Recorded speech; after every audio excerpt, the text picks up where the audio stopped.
नमस्कार दोस्तों, welcome to सैन राजाराम मोटिवेशनल। दोस्तों, आज की वीडियो में हम जानेंगे स्वामी विवेकानंद की जीवनी, उनके बारे में उनका परिचय हम आज की इस वीडियो में आप लोगों को कराएंगे। तो चलिए दोस्तों, बिना वक्त गवाए वीडियो को स्टार्ट करते हैं। स्वामी विवेकानंद, जन्म नाम नरेंद्र नाथ दत्त, भारतीय हिंदू सन्यासी और 19वीं शताब्दी के संत रामकृष्ण के मुख्य शिष्य थे।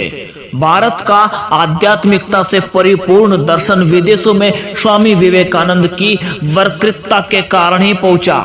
भारत में हिंदू धर्म को बढ़ाने में उनकी मुख्य भूमिका रही और भारत को औपनिवेशिक बनाने में उनका मुख्य सहयोग रहा। विवेकानंद ने रामकृष्ण मठ और रामकृष्ण मिशन की स्थापना की, जो आज भी भारत में सफलतापूर्वक चल रहा है। उन्हें प्रमुख रूप से उनके भाषण की शुरुआत मेरे अमेरिकी भाइयों और बहनों के साथ करने के लिए जाना जाता है, जो शिकागो विश्व धर्म सम्मेलन में उन्होंने हिंदू धर्म की पहचान कराते हुए कहे थे। उनका जन्म कलकत्ता के बंगाली कायस्थ परिवार में हुआ था।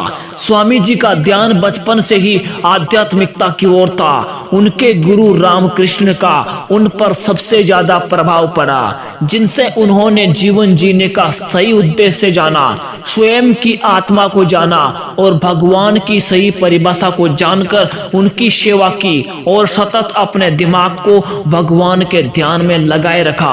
रामकृष्ण की मृत्यु के पश्चात विवेकानंद ने विस्तृत रूप से भारतीय उपमहाद्वीप की यात्रा की और ब्रिटिश कालीन भारत में लोगों की परिस्थितियों को जाना, उसे समझा।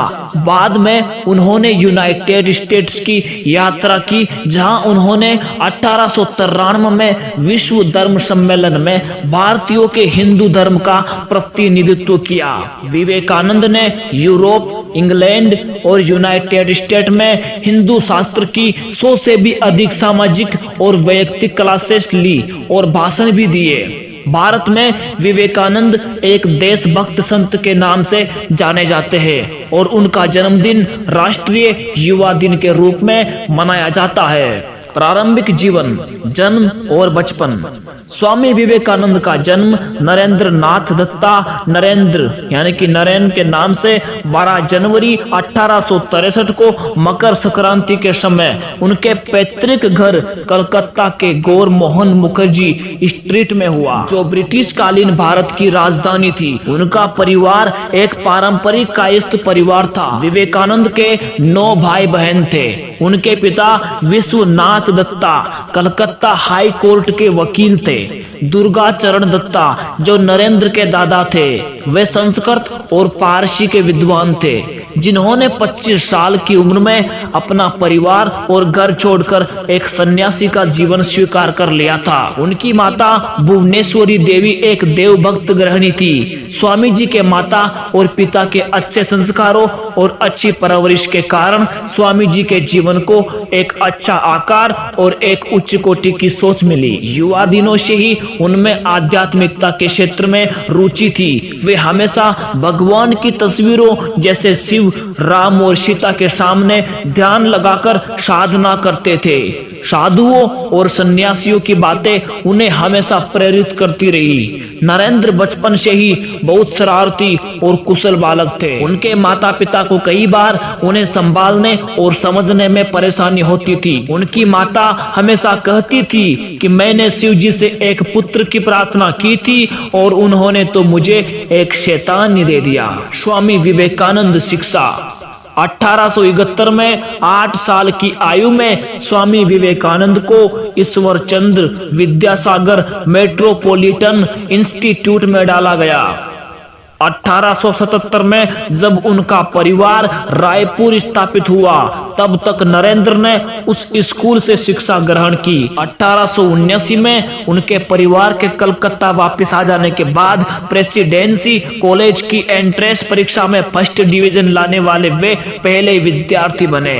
वे विभिन्न विषयों जैसे दर्शन, शास्त्र, धर्म, इतिहास, सामाजिक विज्ञान, कला और साहित्य के उत्सुक पाठक थे। हिंदू धर्म ग्रंथों में भी उनकी बहुत रुचि थी, जैसे वेद, उपनिषद, भगवत गीता रामायण, महाभारत और पुराण। नरेंद्र भारतीय पारंपरिक संगीत में निपुण थे और हमेशा शारीरिक योग, खेल और सभी गतिविधियों में सहभागी होते थे। नरेंद्र ने पश्चिमी तर्क, पश्चिमी जीवन और यूरोपियन इतिहास की भी पढ़ाई जनरल असेंबली इंस्टीट्यूट से कर रखी थी। दोस्तों, अब हम जानते हैं कि स्वामी विवेकानंद की मृत्यु कब और कैसे हुई।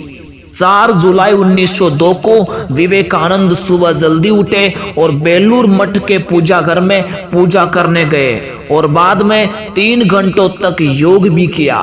उन्होंने छात्रों को शुक्ल, यजुर वेद, संस्कृत और योग साधना के विषय में पढ़ाया। बाद में अपने सहशिष्यों के साथ चर्चा की और रामकृष्ण मठ में वैदिक महाविद्यालय बनाने पर विचार विमर्श किए। 7 बजे यानी कि शाम के टाइम 7 बजे को विवेकानंद अपने रूम में गए और अपने शिष्य को शांति भंग करने के लिए मना किया और 9 बजे योगा करते समय उनकी मृत्यु हो गई। उनके शिष्यों के अनुसार उनकी मृत्यु का कारण उनके दिमाग में रक्त वाहिनी में दरार आने के कारण उन्हें महासमाधि प्राप्त होना है। उनके शिष्यों के अनुसार उनकी महासमाधि का कारण ब्रह्मारंध्रा योग का एक प्रकार था। उन्होंने अपनी भविष्यवाणी को सही साबित किया कि वे 40 साल से ज्यादा नहीं जिएंगे। बेलूर की गंगा नदी में उनके शव को चंदन की लकड़ियों से अग्नि दी गई। तो दोस्तों, अगर आपको स्वामी विवेकानंद जी की ये जीवनी अच्छी लगी हो तो लाइक कीजिए, कमेंट कीजिए, शेयर कीजिए और हमारे चैनल को सब्सक्राइब कीजिए। Thank you so much.